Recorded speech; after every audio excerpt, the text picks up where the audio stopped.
மற்ற ஆப் மாதிரி இல்லாம தட்சால் ட்ரிப் சிட்டியை தவிர தமிழகம் முழுவதும் எல்லா டவுன்லயும் இருக்கு. லோக்கல்ல மட்டும் இல்லாம ரெண்டல், அவுட் ஸ்டேஷன் ட்ரிப் டியூட்டின்னு எல்லா டவுனுக்கும் போகலாம். கீழே டிஸ்கிரிப்ஷன்ல இருக்க லிங்கை கிளிக் பண்ணி தட்சால் ட்ரிப்பை டவுன்லோட் பண்ணி. நேயர்களுக்கு வணக்கம். ஜனம் டிஜிட்டல் எக்ஸ்க்ளூசிவ் நிகழ்ச்சிக்கு உங்களை வரவேற்கிறோம். இந்தியாவில் காங்கிரஸுக்கு நிகரான கட்சி காங்கிரஸ் மட்டும்தான்.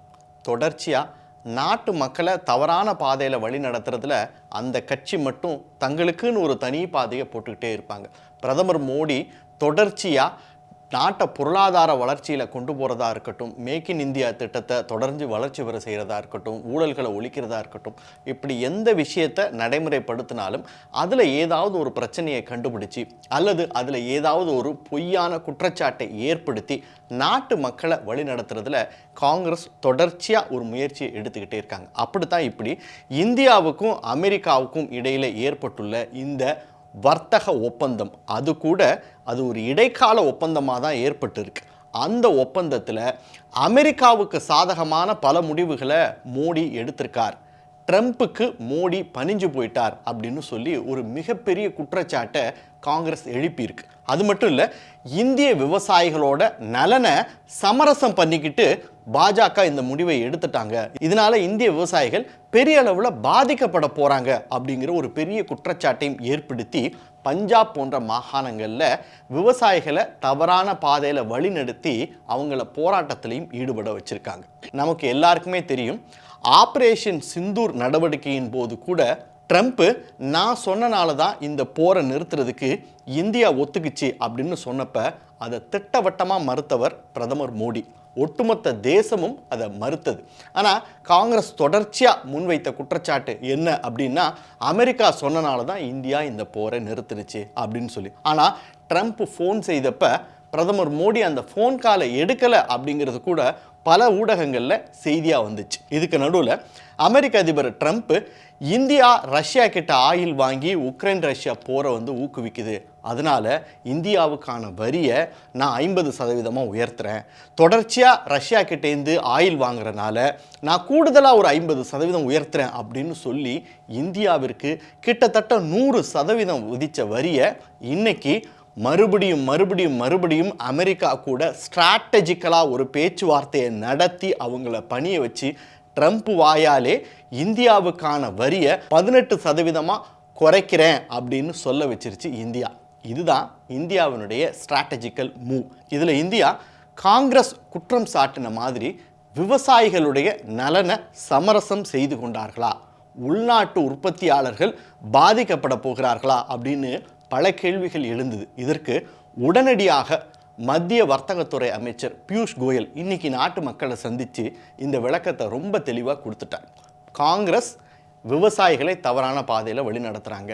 நாங்கள் அமெரிக்கா கிட்டேருந்து எந்த விவசாய பொருட்களையும் உள்ளூர் விவசாயிகள் பாதிக்கப்படுகிறாது போல எதையுமே இறக்குமதி செய்ய போவதில்லை. குறிப்பாக இந்த வர்த்தக ஒப்பந்தத்தில் அரிசி, கோதுமை, பால், நம்ம இந்த மூணையும் ரொம்ப கவனத்தில் எடுத்துக்கணும். ஏன்னா இது இந்தியாவினுடைய மிக முக்கியமான விவசாய உற்பத்தி பொருட்கள். இந்த மூன்றுமே இந்த வர்த்தக ஒப்பந்தத்தில் இடம்பெறவே இல்லை. இதை நாம் அமெரிக்காவிலேருந்து இறக்குமதி செய்ய போகிறதே இல்லை. ஆனால் காங்கிரஸ் நாம் இதை இறக்குமதி செய்ய போகிறதா ஒரு பொய்யான தகவலை பரப்பிக்கிட்டு இருக்கதா சொல்லியிருக்கார். அது மட்டும் இல்லை, அமெரிக்காவிலிருந்து நாம் இறக்குமதி செய்ய போகிற அந்த அக்ரிகல்ச்சரல் ப்ராடக்ட் அப்படிங்கிறது கால்நடைகளுக்கான தீவனம் மட்டும்தான் அப்படிங்கிறதையும் தெளிவாக விளக்கியிருக்கார். மரபணு மாற்றம் செய்யப்பட்ட விவசாய பொருட்களை இந்தியா இறக்குமதி செய்ய போவதாகவும் பல தகவல்களை காங்கிரஸ் பரப்பிக்கிட்டு இருக்கு.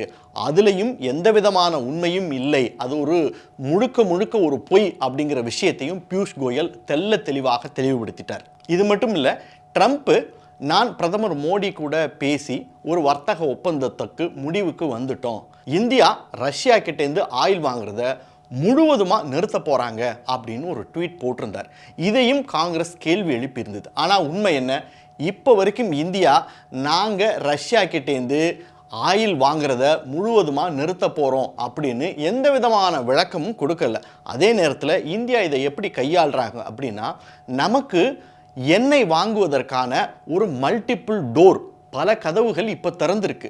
யார்கிட்ட எவ்வளவு வாங்கணும் அப்படிங்கிறத நாம ஃபியூச்சர்ல முடிவு பண்ணிக்கலாம். அந்த போக்கை கொஞ்சம் கொஞ்சமா மாத்திக்கலாம். ஒருவேளை நமக்கு வெனிசுலா கிட்டேந்து எண்ணெய் வாங்குறதோ அல்லது அமெரிக்கா கிட்டேந்து எண்ணெய் வாங்குறதோ ரஷ்யா கிட்டேந்து எண்ணெய் வாங்குறதை விட லாபகரமா இருந்தா அந்த முடிவையும் எடுப்போம். அதுல நமக்கு எந்த விதமான தடையும் இல்லை. அதை தான் இந்தியா வலியுறுத்திக்கிட்டே இருக்கு. அது மட்டும் இல்லை, இந்த வர்த்தக ஒப்பந்தத்தில் ஒரு முக்கியமான விஷயத்தையும் ட்ரம்ப் சொல்லியிருந்தார். அதாவது என்னன்னா, அமெரிக்கா கிட்டேந்து $500 பில்லியன் பொருட்களை இந்தியா வாங்குறதா ஒத்துக்குச்சு அப்படின்னு சொல்லியிருந்தார். அதையுமே காங்கிரஸ் கேள்வி எழுப்பியிருந்தது. அதற்கு பியூஷ் கோயல் கொடுத்துள்ள விளக்கம் என்ன அப்படின்னா, இதை உடனடியாக நாம் வாங்க போகிறதில்லை. ஏன்னா இந்த வர்த்தக ஒப்பந்தம் இன்னுமே ஒரு முழுமை பெறவில்லை. இது ஒரு இடைக்கால ஒப்பந்தம் தான். அடுத்த 5 ஆண்டு காலகட்டத்தில் 500 பில்லியன் அமெரிக்க பொருட்களை இறக்குமதி செய்கிறதா நாம் சொல்லியிருக்கோம். இது ஃப்யூச்சரில் கொஞ்சம் கொஞ்சமாக தான் எட்டப்போகுது. அதுக்குள்ளே ட்ரம்ப் பதவியில் இருப்பாரானே தெரியல. ஆக அப்போ வரக்கூட அரசாங்கத்துக்கு கூட இந்த அக்ரிமெண்ட்டில் என்ன மாற்றங்களை ஏற்படுத்த முடியுமோ அதையும் வேண்டுமானாலும் இந்தியா செய்து கொள்ளலாம். இதை தாண்டி இந்தியாவிலேருந்து ஏற்றுமதி செய்யப்பட போகிற மருந்து, ஆபரணம், இந்த 2 பொருட்களுக்கும் அமெரிக்கா 0 வரியை விதித்துள்ளது. இது ஒரு மிகப்பெரிய வெற்றியாக இந்த ஒப்பந்தத்தில் பார்க்கப்படுகிறது. ஏன் அப்படின்னா, இந்தியாவில் இருக்கக்கூடிய பெரும்பாலான மருந்து கம்பெனிகள் 60% மேலே அமெரிக்க சந்தையை சார்ந்து தான் இருக்கின்றன. அப்படிங்கும் பொழுது இந்த மருந்து கம்பெனிகளுக்கு 0% வரி அப்படிங்கிறது ஒரு மிகப்பெரிய உந்து சக்தியாக இருக்கும் அப்படிங்கிற விஷயத்தையும் பியூஷ் கோயல் சொல்லியிருக்கார். அது மட்டும் இல்லை, சமீப காலங்களில் இந்தியா விமான பாகங்களுக்கான உதிரி பாகங்களை பெறுவதில் தொடர்ந்து பல்வேறு பிரச்சனைகளை சந்திச்சுட்டு வருது. இந்த இடத்துல தான் இந்தியா ஒரு உறுதி கொடுத்துருக்கு. அதாவது என்னன்னா, விமான பாகங்களுக்கான உதிரி பாகங்களை நாங்கள் 0% வரியில் இறக்குமதி செய்து கொள்கிறோம் அப்படின்னு. இதில் நமக்கு எந்த விதமான பிரச்சனையும் இல்லை. இன்ஃபேக்ட் இது ஒரு சாதகமான முடிவு. காரணம், இந்தியா தேஜஸ் 1 அப்படின்னு உள்நாட்டிலேயே ஒரு விமானத்தை வடிவமைச்சு அதுக்காக அமெரிக்கா கிட்டேந்து விமான என்ஜினுக்காக காத்துக்கிட்டு இருக்காங்க. ஏற்கனவே இராணுவத்தில் இருக்கக்கூடிய பல விமானங்களுக்கு உதிரி பாகங்கள் கிடைக்காம தடுமாறிக்கிட்டு இருக்கோம். இந்த சூழ்நிலையில் அமெரிக்காவிலிருந்து இறக்குமதி செய்யப்படக்கூடிய உதிரி பாகங்களுக்கு 0 வரி விதிக்கிறனால அவங்க தடையில்லாமல் தொடர்ச்சியாக நமக்கு உதிரி பாகங்களை வழங்குவாங்க. அது இந்திய இராணுவத்திற்கு ஒரு பெரிய உதவியாக இருக்கும். இப்போ வரைக்குமே அமெரிக்காவுக்கும் இந்தியாவுக்கும் இடையில ஏற்பட்டுள்ள இந்த தடையில்லா ஒப்பந்தம் ஒரு முழுமை பெற்று இரு நாட்டு தலைவர்களும் இதில் கையெழுத்தே போடலை. அப்படி இருக்கும் பொழுது இதில் தவறான பல விஷயங்கள் இருக்கிறதா காங்கிரஸ் குற்றம் சாட்டுவது அப்படிங்கிறது ஒட்டு மொத்தமாக நாட்டு மக்களுக்கும் பொய் சொல்லி அவங்களை திசை திருப்பி தவறான பாதையில் வழி நடத்துகிறாங்கன்னு தான் அர்த்தம்.